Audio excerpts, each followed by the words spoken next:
इस कार्यक्रम के प्रायोजक हैं रोजगार डेवलपर्स। नमस्कार, आप देख रहे हैं पल्स 24 न्यूज में आपके साथ दिव्या पैन्यूली। वक्त हो चला है नेशनल बुलेटिन का, लेकिन उससे पहले डालेंगे हेडलाइंस पर। पश्चिम बंगाल के बीजेपी अध्यक्ष अमित भट्टाचार्य ने किया जीत का दावा, कहा बीजेपी के कार्यकर्ताओं का सपना हो रहा साकार, बंगाल में बीजेपी बनाने जा रही अपनी सरकार। 5 राज्यों में हुए चुनावों के रिजल्ट पर बोले जम्मू कश्मीर विधानसभा में नेता प्रतिपक्ष सुनील शर्मा, कहा बंगाल और पुडुचेरी में बनेगी बीजेपी की सरकार। हरियाणा के मुख्यमंत्री नैब सिंह सैनी का पंजाब दौरा, कांग्रेस और आम आदमी पार्टी पर साधा सीएम ने निशाना, कहा दोनों पार्टियों ने हमेशा पंजाब को भ्रष्टाचार के दलदल में फंसाया। राजस्थान की उप मुख्यमंत्री दिया कुमारी ने सीकर में खाटू श्याम मंदिर का किया दौरा, विकास कार्यों की भी डिप्टी सीएम ने की समीक्षा, मंदिर में भी पूजा अर्चना कर लिया आशीर्वाद। तुम दोनों की मेहनत बहुत रंग लाई है बेटा, घर बहुत सुंदर बना है। ये मेरे पापा का घर। पता है, देख तेरे पापा की नेम प्लेट अपने हाथों से लगाऊंगा। नेम प्लेट तो लग चुकी पापा।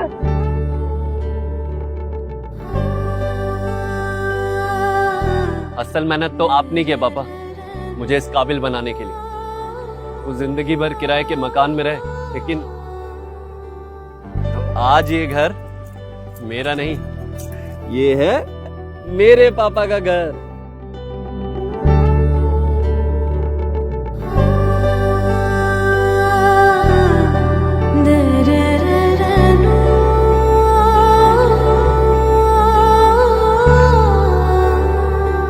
उड़ान सपनों की, आंगन खुशियों का और साथ सकर्णी का।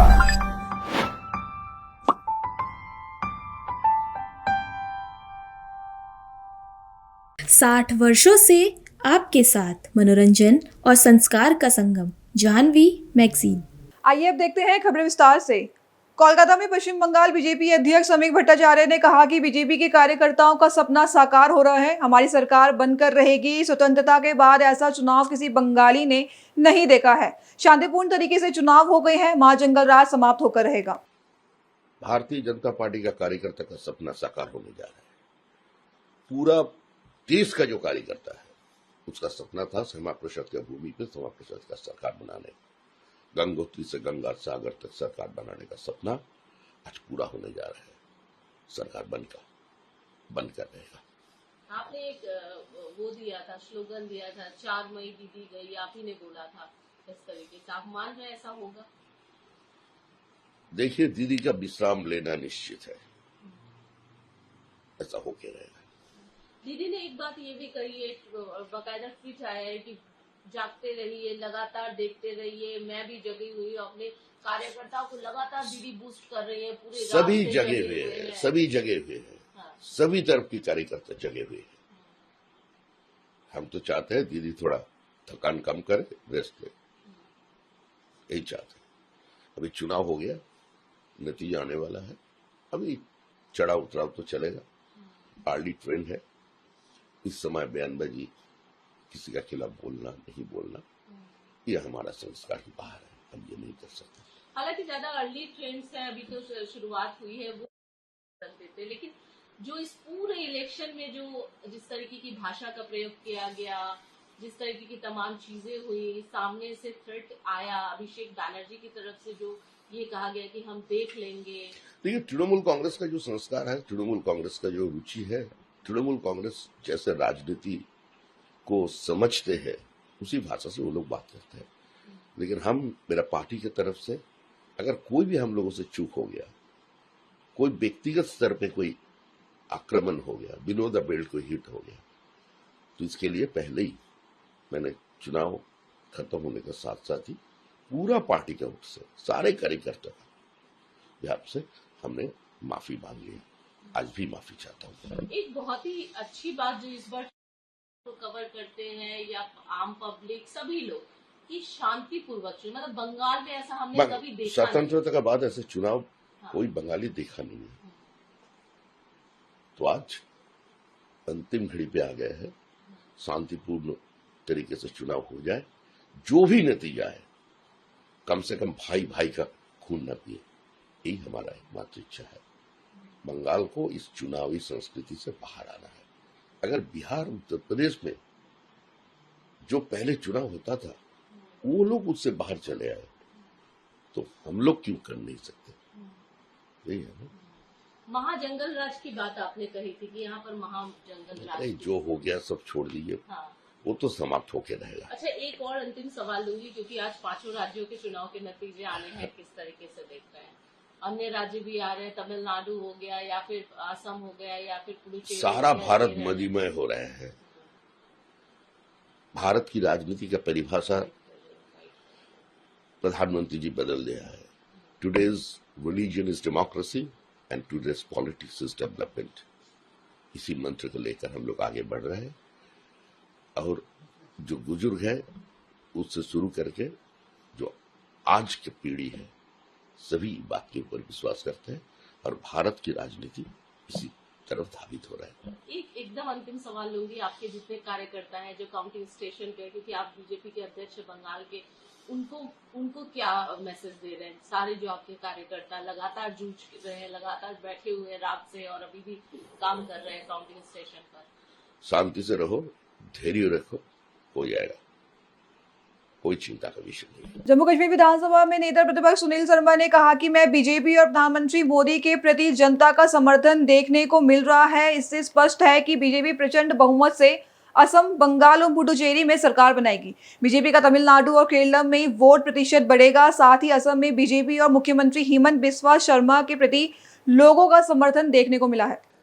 देखिए, 5 राज्यों के चुनावों की जो गिनती है आज शुरू होने वाली है, और जिस प्रकार से इन 5 राज्यों में चुनाव प्रचार में भारतीय जनता पार्टी के प्रति और आदरणीय नरेंद्र मोदी जी के प्रति समर्पण और समर्थन जनता का दिखा है, इससे ये स्पष्ट है कि भारतीय जनता पार्टी प्रचंड बहुमत से आसाम में सरकार बनाएगी, बंगाल में सरकार बनाएगी, पुडुचेरी में सरकार बनाएगी, और वोट प्रतिशत ऐसा हम अनुमान लगा रहे हैं तमिलनाडु और केरलम में बहुत ज़्यादा बढ़ेगा। आप यदि सिर्फ असम की बात करते हैं तो असम में आप ये मानिए कि भारतीय जनता पार्टी तीसरी बार सरकार बनाएगी। यहाँ पर आदरणीय प्रधानमंत्री जी और हमारे यहाँ के मुख्यमंत्री हिमंता बिस्वा शर्मा के प्रति बहुत ज़्यादा लोगों की हमदर्दी और समर्थन देखने को मिला है। पार्टी का जनाधार ग्रॉस रूट लेवल तक बहुत दृढ़ है, मजबूत है। यही कारण है कि भारतीय जनता पार्टी 2026 में तीसरी बार प्रचंड बहुमत से सरकार बनाएगी, और सीट का आंकड़ा भी 2016 और 2021 से काफ़ी ज़्यादा ऊपर होगा। तो लगता है कि बंगाल में भी चेंज होगा? डेफिनेटली, इसमें कोई शक नहीं है। बंगाल में जो अराजकता ममता बनर्जी की सरकार में, और विशेषकर संस्कृति पे प्रहार, बंगाल की संस्कृति सभ्यता पे जो आघात प्रहार हुआ है, वहाँ पे मुस्लिम तुष्टीकरण को देखते हुए बंगाल की जनता ने ये तय किया है कि इस बार भारतीय जनता पार्टी को सत्ता में लाके संस्कृति को भी बचाए, यहाँ की अस्मिता को भी बचाए, यहाँ के अस्तित्व को भी बचाए, और अराजकता से रहित ये प्रदेश रहे, शांतिमय वातावरण रहे। इस बार बंगाल की जनता ने ये ठाना है, और भारतीय जनता पार्टी यहाँ पे भी सरकार अपनी बनाएगी। ओवरऑल आपको लगता है 5 राज्यों में बहुत अच्छा मिला है बीजेपी? डेफिनेटली, इसमें कोई शक नहीं। वोट प्रतिशत तो हर जगह भारतीय जनता पार्टी का बहुत ज़्यादा इंक्रीज हुआ, लेकिन जो मैंने कहा कि असम में तो हमारा सीटों का आंकड़ा भी बहुत ज़्यादा होगा और तीसरी बार सरकार बनाएगी। बंगाल में भी ममता बनर्जी की सरकार को उखाड़ फेंकने के लिए जो एक संकेत पहले ही जनता ने दिया है, वो आज आपको आंकड़ों में भी मिलेगा। जहाँ तक केरलम और तमिलनाडु की बात है, वहाँ पे भारतीय जनता पार्टी का जनाधार बढ़ा है, पार्टी का विस्तार हुआ है, वो स्पष्ट अभी हो जाएगा जो ही गिनती शुरू हो जाएगी। हरियाणा के मुख्यमंत्री नायब सिंह सैनी ने पंजाब दौरे के दौरान कांग्रेस और आम आदमी पार्टी पर निशाना साधा। सीएम सैनी ने कहा कि देश में लंबे समय तक कांग्रेस ने शासन किया। 55 साल तक कांग्रेस ने ओबीसी समुदाय को वोट बैंक की तरह इस्तेमाल किया। कांग्रेस ने उन्हें उनके हक से वंचित रखा। यह भी आम आदमी पार्टी के संयोजक अरविंद केजरीवाल ने भगवंत मान के साथ मिलकर पंजाब के लोगों को बड़े सपने दिखाए, लेकिन उन्होंने कांग्रेस से ज्यादा पंजाब को भ्रष्टाचार के दलदल में फंसाने का काम किया है। उन्होंने कहा कि हमने इस सरकार को उखाड़ फेंकने और पंजाब में प्रधानमंत्री मोदी के नेतृत्व में सरकार बनाने का संकल्प लिया है। ਜਿਹੜੀਆਂ ਸਰਕਾਰਾਂ ਕਾਂਗਰਸ ਪਾਰਟੀ ਲੰਬੇ ਸਮੇਂ ਤੱਕ ਦੇਸ਼ ਤੇ ਉਹਨਾਂ ਨੇ ਰਾਜ ਕਰਨ ਦਾ ਕੰਮ ਕੀਤਾ ਹੈ। ਕਾਂਗਰਸ ਪਾਰਟੀ ਨੇ 55 ਸਾਲਾਂ ਤੱਕ ਇੱਕ ਪਰਿਵਾਰ ਦਾ ਰਾਜ ਇਸ ਦੇਸ਼ ਦੇ ਵਿੱਚ ਰਿਹਾ ਸੀ, ਪਰੰਤੂ 55 ਸਾਲਾਂ ਦੇ ਵਿੱਚ ਓਬੀਸੀ ਸਮਾਜ ਨੂੰ ਉਹਨਾਂ ਨੇ ਵੋਟ ਬੈਂਕ ਲਈ ਇਸਤੇਮਾਲ ਕੀਤਾ। ਕਾਂਗਰਸ ਨੇ ਓਬੀਸੀ ਸਮਾਜ ਨੂੰ ਰੈਲੀ ਦੇ ਵਿੱਚ ਭੀੜ ਭੜਾਉਣ ਲਈ ਉਪਯੋਗ ਕੀਤਾ, ਪਰੰਤੂ ਉਹਨਾਂ ਦੇ ਜਿਹੜੇ ਅਧਿਕਾਰ ਨੇ ਉਹਨਾਂ ਅਧਿਕਾਰਾਂ ਤੇ ਕਾਂਗਰਸ ਪਾਰਟੀ ਤਾਂ ਉਹਨਾਂ ਦੇ ਜੋ ਇਰਦ ਗਿਰਦ ਦਲ ਨੇ ਉਹਨਾਂ ਨੂੰ ਅਧਿਕਾਰਾਂ ਤੇ ਵੰਚਿਤ ਕਰਨ ਦਾ ਕੰਮ ਇਹ ਕਾਂਗਰਸ ਪਾਰਟੀ ਨੇ ਕੀਤਾ।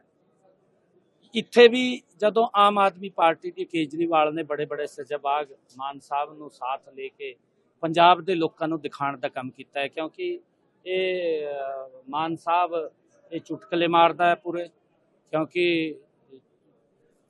ये एक्टर है तो चुटकले तो मारेगा, तो लोग चुटकलियां दे विच फसे ने, परंतु इन्होंने तो कांग्रेस ते भी बड़ा भ्रष्टाचार पंजाब नूं उस दलदल विच फसाण दा काम ये आम आदमी ने किया। अज पिंडां नूं रास्ते जिहड़े सड़कां बनी हुई टुटियां पईयां ने, एक भी रास्ता ठीक नहीं है। अज लोकां नूं पंजाब दे इलाज कराउण लई ठीक सुविधा नहीं मिल रही है। अज पंजाब दा युवा नशियां दे विच ज़्यादा फसिया है। पिछली सरकारां जो कांग्रेस दे लोकी तंग सी पंजाब, और तंग सी तदी पंजाब दी सरकार कांग्रेस दी सरकार पंजाब दे लोकां ने बाहर कीती सी। उन्होंने इन्होंने बड़े बड़े सजाबाग दिखाते, इन्हां ते विश्वास कर लिता कि ये बड़े चंगे काम करनगे, इन्हों मौका दिता जाए।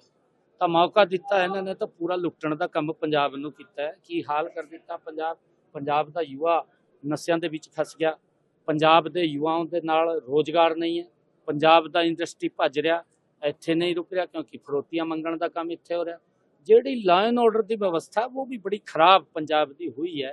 ये लोग जिहड़ा युद्ध नशे के विरुद्ध चला रहे हैं। मैं तो 2 रोज़ पहले इत्थे पंजाब दे विच आया सी, उस दिन इन्होंने विशेष सत्र बुलाया सी।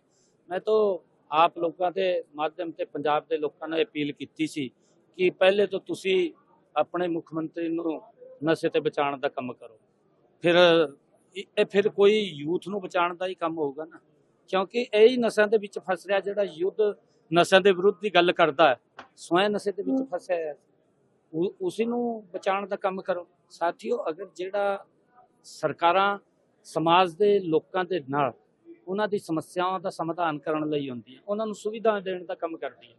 मैं मंच ते हरियाणा दे विच ਜਿਹੜੀਆਂ योजनावां असी चला रहे हैं उन्हां दी मैंने पूरी डिटेल दे विच गल कीती है, परंतु पंजाब दे विच भी गल्लां कीती गई सी। एक भी योजना अगर धरातल ते उतरी हो वो दस्सण दा काम करे। इन्हां ने तो गल्लां ही कीतियां ने, तां ही तां पंजाब दे लोकी बड़े इन्हां ते दुखी ने, परेशान ने। अब पंजाब के लोगों ने इन्हां नूं बदलण दा मन बना लिता।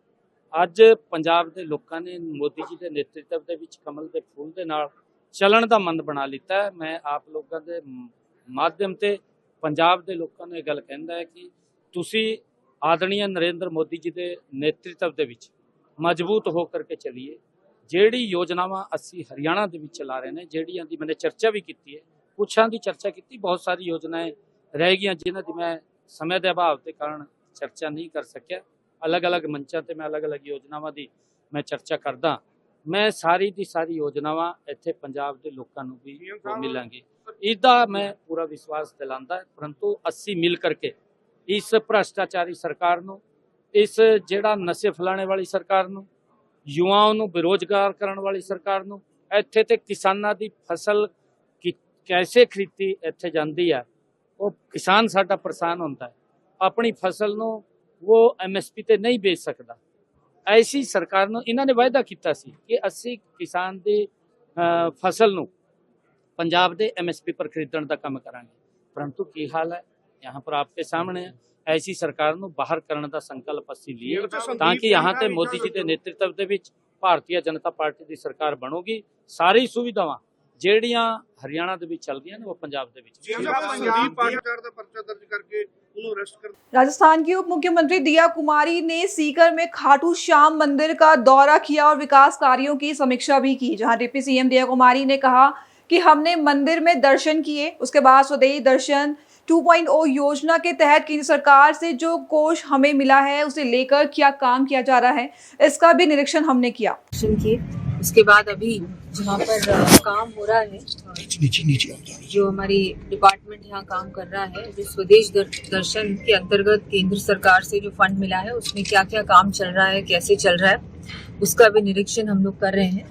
और कुछ मतलब अभी सभी जो जनप्रतिनिधि हैं और भी यहाँ के स्थानीय लोग हैं उनसे भी उनकी भी राय जानना जरूरी है बीच बीच में, तो उनसे भी मैं पूछ रही हूँ क्या करना चाहिए क्या नहीं। ये बहुत अच्छा एक वो बन सकता है जहाँ पर हम बड़े आयोजन और जैसे हमारे बड़े बड़े कथावाचक हैं या कोई भी इस तरह का आयोजन हो तो उसके लिए ये बहुत अच्छी स्पेस है। थोड़ी सी दूर भी है वहाँ से, कंजेस्टेड एरिया में नहीं है और अच्छा है क्योंकि यहाँ बड़े आयोजन भी हो सकते हैं। कथावाचक जब आते हैं ना, चाहे वो कहीं भी आते हो, आप जाके खुद ही पता कर लीजिए, वो हमेशा थोड़ी सी दूरी पे होता है क्योंकि वहां पर अगर करोगे आप तो ट्रैफिक जाम हो जाएगा, कोई मंदिर दर्शन करने नहीं जा पाएगा। इसलिए थोड़ी डिस्टेंस पे ये सुविधा देना ज्यादा सेंसिबल है, ज्यादा प्रैक्टिकल। राजस्थान के कोटपुतली बेरोड जिले में नीट 2026 परीक्षा का आयोजन शांतिपूर्ण माहौल में किया गया। जिले में कई परीक्षा केंद्र बनाए गए हैं, जिनमें सबसे बड़ा केंद्र लाल बहादुर शास्त्री कॉलेज है, जहां 720 परीक्षार्थी शामिल हुए। इसी के साथ परीक्षा को लेकर प्रशासन पूरी तरह सतर्क नजर आया। केंद्रों के 300 मीटर दायरे में ई मित्र केंद्रों और इंटरनेट से जुड़ी दुकानों को बंद रखा गया ताकि किसी भी तरह की गड़बड़ी ना हो। विवादों के इतिहास को देखते हुए इस बार प्रशासन फूंक फूंक कर कदम रख रहा है और परीक्षा को सफलतापूर्वक संपन्न कराने के लिए बड़े इंतजाम किए गए हैं। नीट 2026 का ये एग्जाम सेंटर है लाल बहादुर शास्त्री कॉलेज कोटपुतली डिस्ट्रिक्ट से ये पहला एग्जाम है। यहाँ पे काफी विवादों में रहा पिछले साल का नीट एग्जाम। उसके बाद में प्रशासन ने अपनी सारी व्यवस्थाएं चाक चौबंद की है और इस सब के साथ में यहाँ पे जो व्यवस्थाएं रही उन व्यवस्थाओं के आधार पे ये कहा जा सकता है कि किसी को असुविधा नहीं हो। शायद ऐसा यहाँ पे व्यवस्थाओं के लिए प्रशासन, एडमिनिस्ट्रेशन स्टाफ और कॉलेज स्टाफ ने सारी व्यवस्थाएं अपने तरीके से चाकचौबंद व्यवस्थाएं की है, तो कहीं ना कहीं एक अच्छे एग्जाम सेंटर और एक आपको एक सफलता के जो मार्ग के लिए आप प्रशस्त हो रहे हैं, साफ सुथरे ईमानदार सभी के साथ में, उसमें पुलिस प्रशासन का पूरा सहयोग है, एडमिनिस्ट्रेशन का पूरा सहयोग है, लॉ एंड ऑर्डर का पूरा सहयोग। इसके साथ में यहाँ पे स्टूडेंट का अपने फ्यूचर से संबंधित कहीं ना कहीं ये रहता है कि मुझे सफलता मिले, उस सब में प्रशासन का बहुत बड़ा योगदान होता है। जहाँ तक कोटपुतली जिले का सवाल है, जिले की पहली परीक्षा है यहाँ पे नीट की परीक्षा। पिछले साल विवादित परीक्षाएं रही है, उस सब में नीट का विवादों से पुराना नाता रहा है। इस बार देखते हैं कि आखिर ये कहाँ तक परीक्षाएं सुचारू रूप से संपादित होती है। हमने ये व्यवस्थाओं का जायजा लिया। यहाँ पे 720 स्टूडेंट के लिए केंद्र बनाया गया है और 720 स्टूडेंट में अभी कितने प्रेजेंट है, कितने एब्सेंट रहेंगे, ये सब एग्जाम के बाद में पता होगा। लेकिन जो व्यवस्थाओं के आधार पे यहाँ पे देखा जा रहा है, कहीं ना कहीं एक हद तक व्यवस्थाएं ठीक है और लगभग सभी विद्यार्थी को संतुष्टि पूर्वक ये यहाँ पे एग्जाम के लिए इन लोगों ने प्रवेश दिया है। कोई अव्यवस्था ना हो, किसी प्रकार की व्यवस्था में व्यवधान ना आए, इसके संबंध में यहाँ पे नजदीकी ई मित्र और नेट से संबंधित जितनी भी दुकानें हैं उन सबको बंद करवा दिया गया है। एहतियातन तौर पे ये सब बंद रहेंगी जब तक नेट ये एग्जाम कंप्लीट नहीं होगा, उस तक किसी भी प्रकार से यहाँ पे आपको कोई दुकान नेट से संबंधित खोलने, इंटरनेट के संबंध में खोलने जैसी कोई व्यवस्था के लिए आपको किसी प्रकार की प्रशासन के द्वारा छूट नहीं दी जाएगी। मेरे साथी आदित्य के साथ में धर्मवीर यादव। सागर जिले की रैली विधानसभा में खरीदी केंद्रों को लेकर भ्रष्टाचार के गंभीर आरोप सामने आए हैं। बता दें, पूर्व मंत्री और विधायक गोपाल भार्गव के क्षेत्र में केंद्रों के संचालन और अनियमितताओं पर सवाल उठ रहे हैं। दरअसल आरोप है कि अधिकांश खरीदी केंद्रों का संचालन एक ही वर्ग के लोगों के हाथ में है और किसानों से निर्धारित मात्रा से अधिक अनाज लिया जा रहा है। 50 किलो की जगह 52 किलो तक तौल करने की शिकायतें सामने आई है। साथ ही घटिया गुणवत्ता का अनाज वेयर हाउस में जमा किए जाने और नियमों की अनदेखी के आरोप भी लगाए गए हैं। स्थानीय लोगों का कहना है कि पूर्व में एक केंद्र पर कार्रवाई में अवैध भंडारण पकड़ा गया था, बावजूद इसके स्थिति में सुधार नहीं हुआ है। लोगों ने मामले की जांच कर खरीदी केंद्रों का निरीक्षण कराने और दोषियों पर सख्त से सख्त कार्रवाई की मांग भी की है। हजारीबाग के डीसी हेमंत सती के अचानक किरेडारी प्रखंड पहुंचने पर प्रशासनिक महकमे में हड़कंप मच गया है, जहां डीसी ने प्रखंड से अंचलन कार्यालय और भैरोर टोला पगार का निरीक्षण किया। इस दौरान उन्होंने सरकारी योजनाओं की प्रगति, कार्यालय व्यवस्था और ग्रामीण सुविधाओं का जायजा भी लिया। निरीक्षण के दौरान अधिकारियों को आवश्यक दिशा निर्देश भी दिए गए ताकि योजनाओं का बेहतर क्रियान्वयन सुनिश्चित हो सके। आज केरडारी प्रखंड में सबसे पहले प्रखंड मुख्यालय में अंचलाधिकारी और प्रखंड विकास पदाधिकारी के कार्यालयों का निरीक्षण किया गया। निरीक्षण के क्रम में बहुत सारा कुछ अच्छी चीज़ें थी, उसको अप्रिशिएट किया गया और कुछ और सुझाव दिए गए कि और किस तरीके से हम लोग अंचल की और प्रखंड की फंक्शनिंग बेटर कर सकते हैं। उसके अलावा एक बिरहोर कॉलोनी के विस्थापन का मुद्दा और उनकी क्या कंडीशन है बिरहोर लोगों की, उसकी दशा देखने हुए गाँव में है। उनके लिए वैसे ज़मीन चिन्हित की जा चुकी है, लेकिन अभी लोगों के अंदर कुछ एक तरीके से जाने के लिए तैयार नहीं है। हम लोग कोशिश करेंगे कि उनकी जो बेसिक एम्यूनिटीज़ को यथाशीघ्र पूर्ण कर लिया जाए और हम लोग कोशिश करेंगे कि जितना स्पेस होगा यहाँ पर उससे बेटर और बड़ा स्पेस होगा सर। हजारीबाग पुलिस ने बहरी स्थित बैंक ऑफ महाराष्ट्र में हुई करोड़ों की डकैती का खुलासा करते हुए 3 अंतर्राज्यीय अपराधियों को गिरफ्तार कर लिया है। एसपी अमन कुमार ने बताया कि यूपी एसटीएफ के सहयोग से बनारस से पकड़े गए आरोपियों के पास से करीब 1 किलो सोना, 20 लाख रुपए नगद, 1 कार और 2 बाइक बरामद हुई है। जिसके बाद पूछताछ में खुलासा हुआ कि आरोपियों ने सोशल मीडिया के जरिए गोल्ड लोन वाले बैंकों की जानकारी जुटाकर कई महीनों तक रेकी की थी। 24 अप्रैल को 4 नकाबपोश बदमाशों ने बैंक से करीब 3 किलो सोना और नकदी लूटी थी। पुलिस ने तकनीकी साक्ष्यों और सीसीटीवी के आधार पर कार्रवाई करते हुए 3 आरोपियों को पकड़ा, जबकि चौथे आरोपी की तलाश जारी है। गिरफ्तार सभी आरोपियों को न्यायिक हिरासत में भेज दिया गया है। देखिए, हजारीबाग जिले के बरही थाना क्षेत्र में 24/4/26 को बैंक ऑफ महाराष्ट्र में एक लूट हुई थी, जिसमें कि लगभग 4,22,000 रुपए कैश और लगभग 3.9 किलोग्राम का सोना जो है वो लूट लिया गया था। इसमें 4 अपराधी बैंक के अंदर गए थे और ये लोग 2 बाइक से आए थे और फरार हो गए थे ये कांड करके। हम लोग लगातार तुरंत उस समय ट्रैकिंग शुरू किए थे और कई रास्तों को ब्लॉक भी किए थे, लेकिन कहीं ना कहीं हम लोग शॉर्ट टाइम से मिस कर गए उस समय। और इसमें मल्टीपल टीम्स बनाई गई थी, जिसमें एसडीपीओ सदर अमित आनंद के नेतृत्व में पूरा आइडेंटिफिकेशन और ट्रैकिंग के लिए और इंटर स्टेट कोऑर्डिनेशन के लिए टीम थी। और अजित विमल जो एसडीपीओ बरही हैं, ये ग्राउंड पर रेड्स करने और ग्राउंड पर जो भी फॉलोअप करने के लिए इनको विभिन्न राज्यों में भेजा गया था। और इनके अंडर भी मल्टीपल इंस्पेक्टर्स और थाना प्रभारियों की टीम लगाई गई थी। इसमें बिहार एसटीएफ और UP STF, Uttarakhand police, even MP police के कई जिलों से हम लोग को कई इन्फॉर्मेशन और सहयोग मिला है। पश्चिम बंगाल से भी हम लोग को कुछ इन्फॉर्मेशन मिला है और सभी को करते हुए हम लोगों ने जो ट्रैक किया है उसमें पता चला कि स्कॉर्पियो एन से ये लोग कई 1-2 माह से रेकी कर रहे थे और 17 को भी ये लोग अटेम्प्ट लेने वाले थे, लेकिन कुछ कोऑर्डिनेशन इशू इन लोगों के बीच हुआ और कुछ पुलिस गश्ती भी इन लोगों को दिखी तो उन लोग उस दिन नहीं किया और फिर 24 को ये लोग दूसरा अटेम्प्ट लिया और इसमें अटेम्प्ट करके ये लोग बिहार की तरफ ही भागे। और जब इनका हम लोग ट्रैकिंग किए और पीछा किए तो ये लोग धीरे धीरे बनारस की तरफ शिफ्ट हुए और यूपी एसटीएफ की मदद से हम लोगों ने बनारस के सारनाथ थाना क्षेत्र में इनकी घेराबंदी करके इनकी गिरफ्तारी की और लूटा हुआ लगभग 1 किलोग्राम सोना, 900 समथिंग ग्राम सोना है और कैश लगभग 20 लाख रुपए जो है ये बरामद किया गया है। 3 लोग इसमें वर्तमान में गिरफ्तार किए गए हैं, जो वहाँ से लाए गए हैं। इसमें पंकज सिंह है, मोहम्मद अफजल है और सौरभ यादव है। तो इन तीनों में 2 लोग बैंक के अंदर गए थे और अफजल जो है वो रेकी करने और अन्य चीज़ों को उपलब्ध कराने में सहयोगी रहा है। अन्य कुछ लोग भी इसमें सम्मिलित हैं जिनकी बात है उसको हम लोग ट्रैक कर रहे हैं और उनकी भी रेस्टिंग हम लोग सुनिश्चित करेंगे।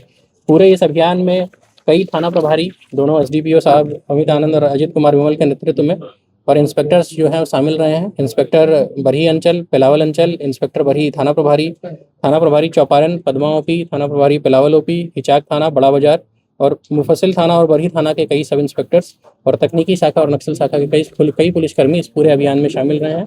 और हम लोग कोशिश करेंगे कि इस पूरी टीम को हम लोग रिवार्ड करें। ये बहुत अच्छा कार्य इनके द्वारा किया गया। इनका आपराधिक इतिहास है, ये लोग एक डकैती के गैंग के रूप में ही कार्य करते हैं। विभिन्न राज्यों में पश्चिम बंगाल, बिहार, यूपी, उत्तराखंड और झारखंड जैसे राज्यों में ये लोग लगातार कई वर्षों से डकैती करते आ रहे हैं।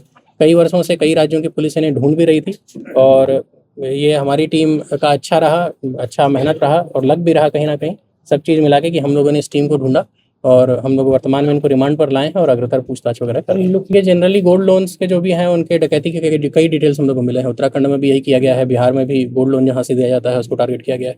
तो जैसे जो भी इस तरह के इंस्टीट्यूशंस हैं उनको हम लोग यही कहेंगे कि CCTV कैमराज जरूर लगाएं अपने आसपास के क्षेत्रों में। अगर आप लगाते हैं तो कहीं ना कहीं आप सुरक्षित भी रहते हैं और पुलिस को भी बाद में इससे बहुत सहयोग भी मिलता है।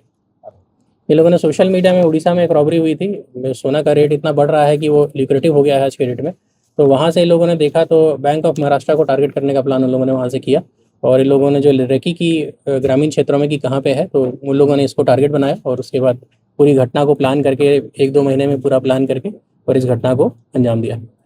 अभी के लिए बस इतना ही। खबरों के लिए बने रहे पल्स 24 न्यूज के साथ। तब तक के लिए नमस्कार। इस कार्यक्रम के प्रायोजक थे रोजगार डेवलपर्स। तुम दोनों की मेहनत बहुत रंग लाई है बेटा, घर बहुत सुंदर बना है। ये मेरे पापा का घर। पता है, देख तेरे पापा की नेम प्लेट अपने हाथों से लगाऊंगा। नेम प्लेट तो लग चुकी पापा।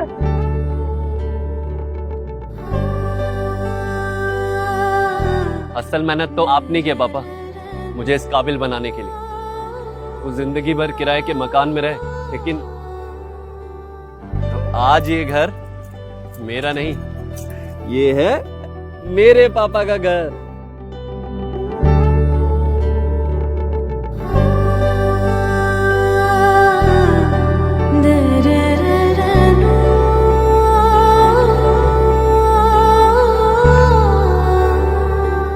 उड़ान सपनों की, आंगन खुशियों का और साथ सकर्णी का।